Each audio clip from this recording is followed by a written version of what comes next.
안녕하십니까. 현대투자연구소 송지호입니다.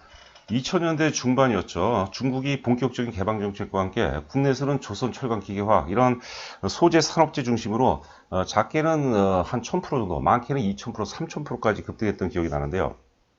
네, 코스피 지수는 2000포인트까지 급등했었죠. 당시 니프티 50라는 이런 말이 유행했었습니다. 니프티 한 50개 종목. 니프티라는 게 이제 멋진 훌륭한 이런 뜻이거든요. 저는 명품으로 해석을 하고 싶고요. 명품 50개 종목만 오르고 나머지 종목은 이제 소외를 면치 못했다는 것이죠. 삼성전자조차도 조선철강 기계화 이런 것들이 이제 3년간 오르는 상황에서 3년 동안 오히려 이제 빠져버렸다는 것이죠. 이번 4차 산업혁명이 이끄는 파동은 니프티 50가 아니고요. 니프티 15으로 강조를 하고 싶습니다. 명심하고 또 명심하시기 바랍니다. 명품 15개 종목만 오르고 나머지 종목은 소외를 면치 못하는 그런 장세가 아닐까 생각이 됩니다. 자, 오늘은 삼성전자 랠리 선언을 주제로 방송을 진행해 보도록 하겠습니다. 화면 보시면 삼성전자 랠리 선언 세 가지 급등 논리와 세 가지 랠리 그리고 삼성전자와 가장 밀접한 핵심 두 종목을 또 말씀드리도록 하겠습니다. 잠시 안내 말씀드리면요. 이번 주간에는 일요일이죠. 16일 일요일 오후 2시서부터 개최를 합니다. 청담동 리베라 호텔이고요. 15층입니다. 15층 대강당에서 진행을 하고요. 참가비는 3만원이고 내용은 뭐 전반적으로 이제 주도주 논리, 주도주 종목에 대해서 또 말씀드리도록 하겠습니다. 많은 참석 부탁드리고요. 삼성전자 3개월 랠리 이후 첫 번째는 역시 코로나 사태 최악 이후 그때가 이제 우리가 세일링 클라이막스라고 보는 거죠. 디램도 아직까지는 조정 과정이라고 보는데 디램이 마지막 어떤 그 조정이 아니라 조정이라는 표현보다는 디램이 마지막 어떤 그 바닥 확인 과정으로 해석을 해보고 싶습니다. 주가는 이제 그 중국이 춘제 연휴 이후에 2월 3일 날 이제 그 장이 개장이 됐죠. 당시 이제 한 9% 가까이 폭락으로 출발했는데요. 거기서 역시 세일링 클라이막스 매도의 극점을 통과하면서 시장은 결정적인 바닥을 찍었다고 봐야 되겠죠. 자, 아울러서 이제 확진자가 자료를 보니까 2월 5일을 정점으로 해서 계속해서 둔화세로 가는데 이게 결정적인 어떤 그 삼성전자 혹은 이제 반도체 관련들의 매수의 어떤 시그널이 아닌가 생각이 됩니다. 그래서 당장 오늘 올라도 전혀 무리가 없습니다. 그래서 항상 급등 랠리에 우리가 선제적으로 지금 대응을 해야 되지 않을까 생각됩니다. 자, 두 번째는 3월서부터 디램 가격이 급격한 회복 가능성이 높아 보입니다. 지금 사실 그 연초서부터 작년 4분기 이후에 4분기 말 대체적으로 이제 한 11월 중순 이후서부터 반도체의 하락세가 둔화가 되기 시작하고요. 12월서부터 먼저 이제 낸드 플래시가 먼저 상향으로 전개가 됐죠. 12월서부터 이제 강세 기준으로 보이다가 1월 달에는 사실 굉장히 가파른 상승세였어요. 그래서 잠시 후에 또 자료를 보도록 하겠지만 당시 그 증권사 보고서를 보게 되면 반도체 가격이 이제 급격하게 회복이 되고 있다. 이런 얘기로 많이 그 도배가 되고 있거든요. 자, 그렇기 때문에 지금 사실 그 코로나 사태를 위해서 대기 매수세, 반도체, 그게 현물이든 아니면 관련 주식이든 대기 매수세가 계속 준비를 하고 있어요. 그러다가 어떤 결정적인 시그널이 나온다면 대기 매수가 일시에 쏠리면서 반도체 가격이 상상 이상으로 단기적으로 초급등할 가능성이 높다고 보는 것이죠. 이게 바로 이제 상경과 랠리의 어떤 그 결정적인 근거가 아닌가 생각이 됩니다. 명심하시고 여러분들 또 명심하셔야 돼요. 삼성전자 매수해서 전혀 손해볼 거 없고요. 앞서 제가 이제 오프닝에서 말씀드렸지만 니프티 15 명품 15개만 올라가는 장입니다. 삼성전자가 오르고 하이닉스가 오르고 기타 뭐 2차전이죠. 삼성 SDI 이런 종목군들이 오르게 되면은 지수는 급등할 수밖에 없겠죠. 그러나 안타깝게도 하락 종목 수가 압도적으로 많아집니다. 그렇기 때문에 어설픈 개별주들을 건드려서는 여러분들 큰일 납니다. 우리는 이런 데이터를 굉장히 많이 갖고 있습니다. 자, 그리고 핵심 두 종목을 분석해 보도록 하겠는데 역시 그 삼성전자와 가장 밀접한 관계 있는 종목은 오늘 또 SF 반도체 그리고 AD 테크놀로지 나름대로 조금 깊이 있게 한번 들어가 보도록 하겠습니다. 두 종목 준비했고요. 그 체험 VIP 관련해서는요. 그동안은 제가 워낙 많이들 신청을 하셔갖고 제가 직원들에게 분배를 줬는데요. 당분간은 제가 직접 담당을 해드릴 거고요. 어떤 진정성과 깊이는 논리죠. 결국은 사실 그 논리로 저도 평가를 받고 싶고 논리로 승부를 하고 싶습니다. 나름대로 또 열심히 해보도록 하겠습니다. 자, 신종 코로나 신규 환자 증가 추이인데요. 그림과 같이 지금 2월 5일이죠. 2월 5일 날, 2월 5일이 이제 그 증가율이 이제 둔화가 되는 거죠. 증가는 계속되고 있지만 증가율이 둔화되고 이게 바로 이제 디램 가격의 반전 어떤 초기 시그널로 좀 해석을 하고 싶습니다. 물론 사실 그 중국 같은 경우는 그 지금 데이터가 정확한지 데이터에 대한 사실 그 부정적인 어떤 의견들도 많은 것 같은데요. 일단은 우리가 중국 정부에서 여기 아래 보시면은 중국 국가보건위원회 발표 자료라고 하죠. 뭐 믿을 수밖에 없다고 이제 보는 것이죠. 그래서 이 데이터에 근거한다면 D램 가격이 신규 환자, 그러니까 신규 환자 증가 추이가 이제 둔화가 되면서 본격적으로 반도체 가격이 본격적으로 이제 크게 회복될 가능성이 높다고 이제 보는 거죠. 자, 삼성전자 차트를 보게 되면요, 작년 11월이었죠. 그 삼성전자의 최근의 어떤 그 주가 흐름 과정을 얘기하는 거예요. 작년 11월 달에 외국인들이 21일간 이제 5조 원을 순매도했어요. 그때 뭐 장이 뭐 다 끝나는 것처럼 얘기했지만 결국은 그 하락이라는 것은 상승 파동의 에너지였어요. 그 이후에 주가가 급격하게 반등을 하는데 이 반등했던 결정적인 근거는 외국인 5조 매도라는 그런 악재였죠. 그 악재로 인해서 단기 매도세가 소멸됨으로 인해서 이제 강한 상승 파동이 나왔고요. 1월 7일인가 이제 미국과 이란 전쟁, 1월 7일이었죠. 1월 7일 미국과 전쟁 위기도 있었는데요. 일단 당시에 이제 사실 삼성전자는 크게 흔들림이 없었어요. 오히려 일부 조금 강세였지만 코스피 지수는 한 1% 정도 급락세를 보였습니다. 저희가 당시 이제 그 회원들에게 문자 보냈던 게 전쟁이 나도 주가를 오른다고 그랬어요. 왜냐하면 지금 그 4차 산업의 파동 자체가 워낙 강력하기 때문에 전쟁조차도 사실 두려워하지 않는 것이죠. 지금 그 60년 주기, 제가 그 지난주 강의에서 콘트라티프 파동을 이제 많이 말씀드렸어요. 원래 60년 파동인데 한 80년 정도 주기로 연장이 됐다고 하더라고요. 제가 한 얘기가 아니라 그 해리 렌트라고 인구 통계학자가 한 얘기거든요. 여하튼 간에 이제 4차 산업혁명이라는 60년 혹은 80년 주기 사이클과 아주 국지적인 어떤 미국과 이란 간의 전쟁 위기, 이거와의 충돌이거든요. 그 4차 산업혁명 흐름이 이긴다고 이제 보는 거죠. 이번에 코로나 사태도 마찬가지입니다. 코로나 사태로 인해서 대략적으로 1월 23일서부터 주가가 많이 반영이 되면서 많이 급락을 했던 것 같아요. 하지만 그거 역시도 가볍게 회복을 하고요. 2월 앞서 우리가 데이터를 봤죠. 2월 5일서부터 확진자 수 증가율이 둔화가 됐죠. 그래서 그 가격대가 2월 5일 날 시점이 대략적으로 이제 59,000원이 되거든요. 그렇기 때문에 59,000원은 굉장히 강한 지지선이라고 볼 수가 있겠고요. 뭐 그 정도 가격대라면 우리가 아주 행복하게 살 수 있는 가격이고, 앞서 얘기한 대로 일단 그 지금 시그널들은 나오기 시작했습니다. 그래서 지금 쏠려있던 대기 매도세가 한 방에, 제가 그 갭 상승 얘기를 하면서 갭을 얘기하면서 수급의 병목 구간이 해소되는 지역이라고 그랬거든요. 그럴 가능성이 우리가 대비를 해야 돼요. 그러니까 우리가 뭐 몇백 원 차이로 주식을 삼성전자를 사지 못한다 라는 것은 말도 안 되는 거죠. 반드시 여러분들 그 삼성전자 중심으로 삼성전자 보통주보다는 우선주가 좀 더 매력적인 것 같아요. 자, 다음 자료를 보도록 하죠. 자료를 보시게 되면 이게 2월 3일자 자료입니다. 2월 3일자면 이제 최악의 구간이었죠. 여하튼 간에 지금 그 D램이고 이제 오른쪽이 낸드인데요. 오른쪽 보시면 낸드가 먼저 바닥을 찍고 먼저 회복을 하는 모습이고, D램이 이제 뒤따라가는 모습이죠. 전형적으로 바닥을 찍고 상승으로 전환되는 그런 모습이었어요. 이 당시 보고서를 보면 D램 가격 상승 시작, 반도체 랠리 뭐 이런 얘기가 지배적이었거든요. 그런데 2월 10일 정도 전후로 해서부터는 계속해서 안 좋은 보고서들이 나오죠. 그런 것들은 제가 보기에는 의미가 없다고 보고요. 이미 강조한 바와 같이 2월 3일이죠. 2월 3일 그 세일링 클라이막스 매도의 극정과 함께 거의 그 주가에 상당 부분 이제 반영이 됐다는 그런 생각이죠.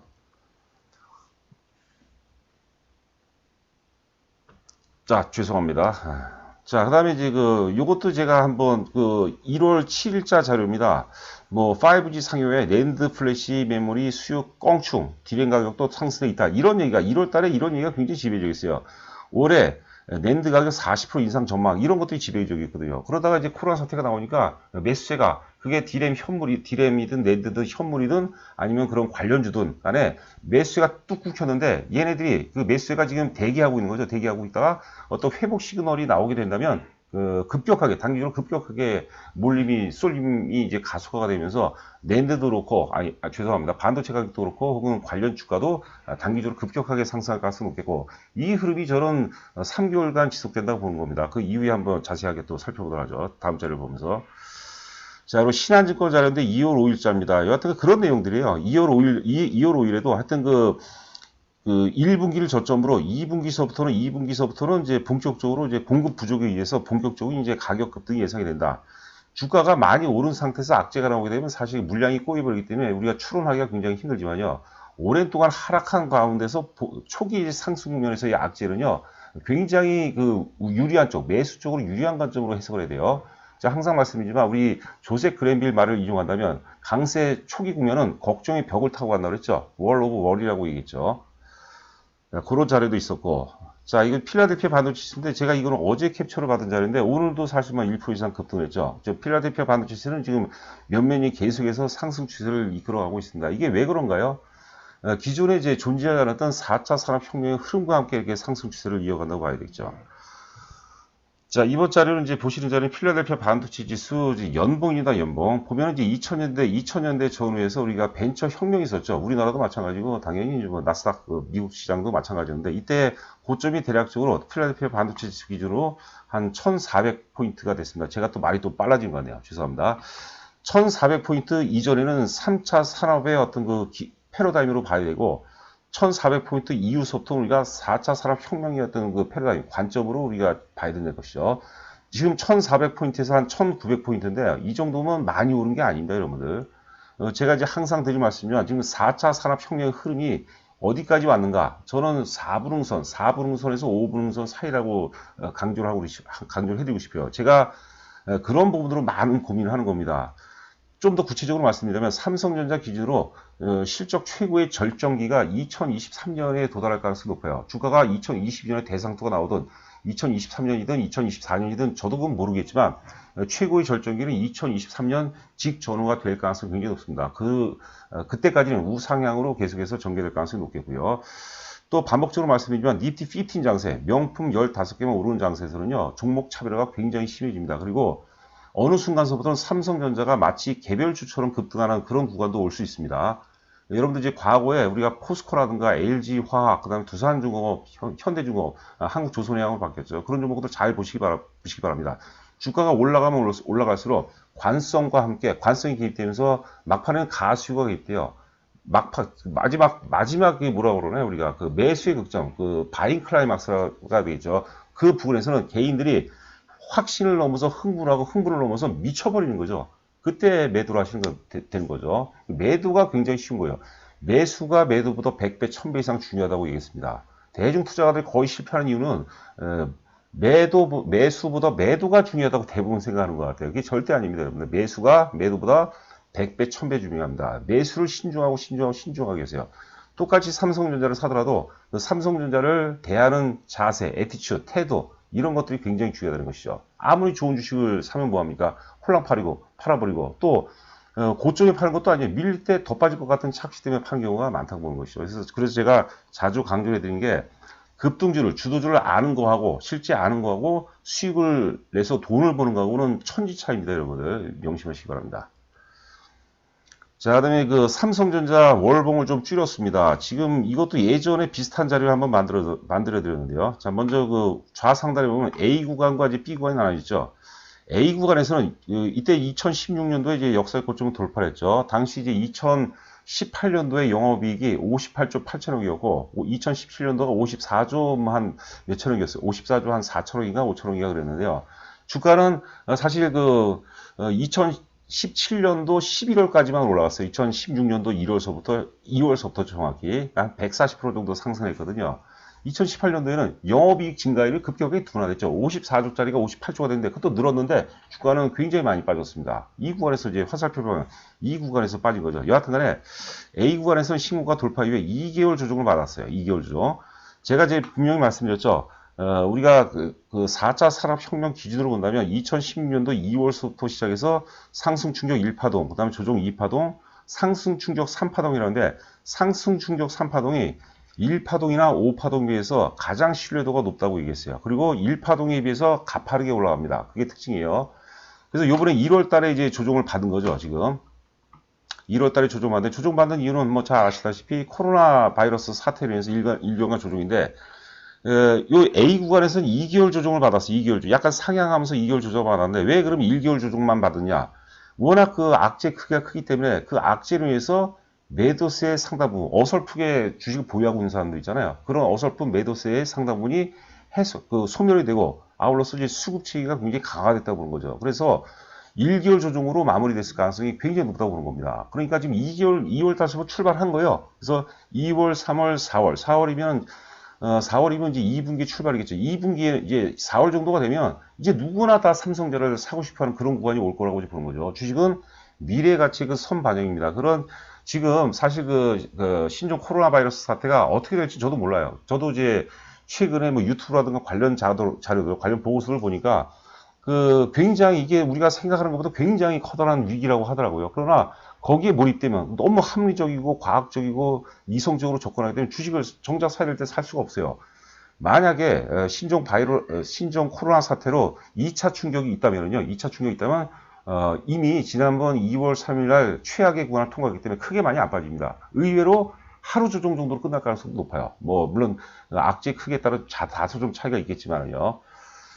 자, 하여튼 제 맥락을 이해하시기 바랍니다. 꼬집어서 얘기하지 마시고요.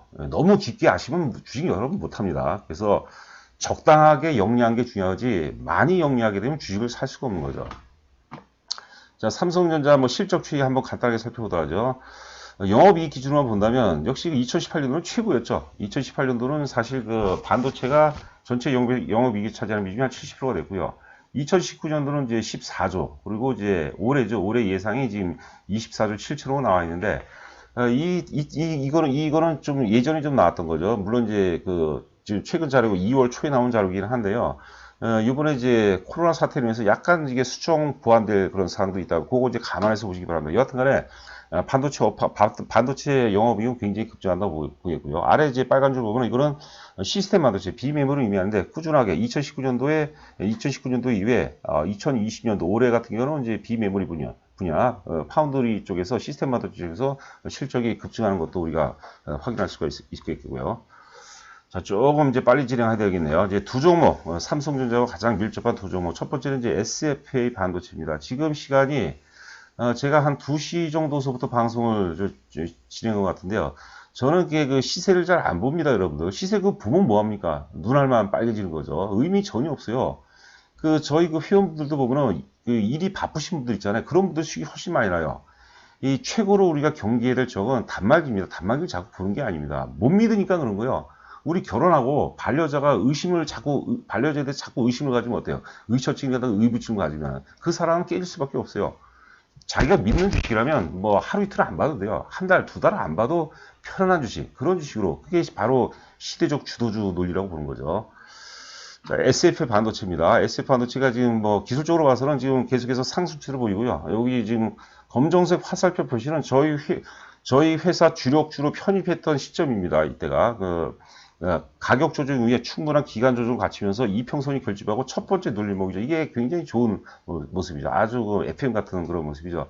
그 이게 3,000원인데 그때 한번 100% 정도 오른 다음인데 거래량 보면 주가가 계속 오르는 추세인데 거래량이 감소하고 있어요.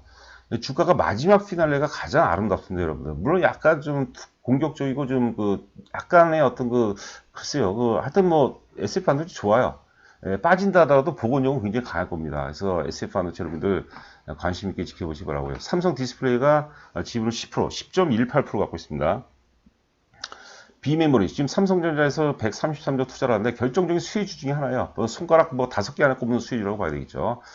옛날에 STS 반도체인데 이걸 갖다가 이제 SF에서 인수를 했죠. 홍라이 여사하고 밀접한 그런 회사였죠. 5년간 압축 5년간 이제 구조조정을, 5년간 뭐라 해야 되나, 압축 구조 조정을 이제 마무리했다고 봐야 되겠고요. 또 말이 꼬이기 시작했습니다. 죄송합니다. 자, 주요 사업부 보시면 이제 MPC라고 해서 스마트폰 핵심 부품 급증이고, 핵심 부품인데 이게 이제 수요가 급증하고 있고요. 제가 약자를 까먹었네요. 하여튼 반도체 칩입니다, 여러분들. 그 다음에 PCB라고 그러죠. 우리 회로기판이죠. PCB 연결 부품인 FPGA, 비메모리용 FGA, PCB 연결 부품인데 이게 제품 이름이 FPGA인데 이게 이제 비메모리용이 이제 증가세에 있고요. 그 다음에 이제 범핑 부분도 이제 실적이 본격화되어 있습니다. 이거 첨단 기술이죠. 범핑이라는 게 이제 웨이퍼 위에다가 전류가 통계하는 돌기를 이제 범프라거든요. 그 작업인데 그게 굉장히 고도의 어떤 기술력을 요구하는 것 같습니다. 이게 또 본격적인 어떤 성장 동력이고요. 필리핀 제2 공장이 본격 가동을 하면서 또 실적이 많이 좋아진다고 하죠. 최근 보고서는 없는 것 같아요. 자, 그 다음에 이제 AD 테크놀로지인데, AD 테크놀로지 재밌습니다. AD 테크놀로지 우리가 흔히 칩리스 혹은 이제 디자인 하우스라고 하는데요. 예를 들어서 이제 애플이라든가 구글 같은 경우는 이제 공장이 없죠. 이런 걸 우리가 팹리스가 이제 설계를 만들어서 이런 AD 테크놀로지한테 주는 거죠. 얘는 칩리스라고 하죠. 그래서 설계 용역을 받아서 AD 테크놀로지는 이제 예전에는 이제 그 대만의 TSMC와 15년 동안 일을 같이 했거든요. 협업을 하면서 이제 협업을 하면서 제품을 만들고, 그리고 또 이제 팹리스 업체들 납품하는 그런 구조인데요. AD 테크놀로지가 TSMC와 15년 동안의 어떤 협업 관계를 계약을 깨뜨리고 삼성전자와 계약을 했던 것이죠. 우리가 직장 생활을 한 15년 정도 다니는 직장을 그만두고 다른 데로 옮겼어요. 저 같으면 예를 들어서 연봉 1억 받았다면 최소한 2억 정도 줘야지 옮길 것 같거든요. 즉, 삼성전자가 상당히 많은 어떤 메리트를 줬다고 보는 거죠. 그래서 앞서 얘기했지만, 삼성전자와 가장 밀접한 종목, 저는 어떤 생물학적인 관계, 지분 관계 이런 것도 중요하죠. 이거는 생물학적 관계를 넘어섰다고 보는 거죠. 굉장히 밀접한 관계라고 봐야 되겠죠. 역시 관련 보고서가 없어요. 이 AD 테크놀로지는 우리한테 많은 상상력들을 요구해요. 저는 개인적으로 이게 대세 상승장에서는요, 상상력에 의해서 진행되는 종목을 굉장히 좋아합니다. 저희 회사 주력 중에서 이제 카카오라는 종목이 있어요. 카카오 잘 알죠? 네이버는 이성에 의해서 진행이 되나, 이 카카오라는 회사는 상상력이 지배하는 그런 회사입니다. 그리고 논리도 뭐 굉장히 잘 갖춰 있다고 봐야 되겠죠. 그래서 SF 반도체 혹은 이제 AD 테크놀로지 종목을 봐야 되겠고요. 요거는 제가 이제 꿈꾸는 주식이라고 예전에 IMF 터지고 제가 2000년에 제가 벤처 열풍 때 그때 쓴 글이에요. 저는 사실 IMF 전에 제가 굉장히 많이 힘들었어요. 제가 해태전자라는 주식을 투자를 많이 했고, 그 당시 제가 지점이 있었거든요. 거기 지점 사람들도 굉장히 많이 샀는데, 그게 나중에 부도가 나버렸어요. 너무 괴로웠죠. 그래서 뭐 경제적인 것은 말할 것도 없고, 도덕적으로도 굉장히 많이 힘들었습니다. 근데 이제 IMF가 저를 살렸어요. 그래서 IMF 때 많은 돈이 아니죠. 어떤 분이 제가 뭐 3천만 원으로 뭐 10억 그런 내용이 있거든요. 유튜브 아래. 그래서 굉장히 많이 벌었는데, 돈을 많이 버니까 감성적으로 많이 풍부해지는 것 같아요. 그때 제가 쓴 시예요. 시인데, 이 보면은 읽어보니까 제가 우연히 보다가 읽었는데요. 보면은 때로는 사자같이 용맹하고 때로는 연꽃처럼 고요하다. 이게 보니까 이게 수타니파타라는 인도 경전이 있어요. 거기서 제가 좀 편집해 온 것 같아요. 그리고 사막 한가운데 오아시스와도 같고 죽은 땅에서도 라일락을 춤추게 한다. 이거는 사실 T.S. 엘리어트 있죠. 황무지라는 시에서 제가 또 편집을 한 것 같아요. 아는 게 너무 많으니까 헷갈려서 그런 거예요. 여하튼 간에 한번 읽어보시면, 뭐, 나름대로는 우리가 다 급등주 혹은 주도주를 꿈꾸고 있죠. 그런 차원에서 제가, 지금으로부터 20년이 딱 자스트 20년이 된 것 같네요. 자, 참고하시기 바라고, 오늘 구독과 좋아요 부탁드리면서 방송 마치도록 하겠습니다. 자, 감사합니다.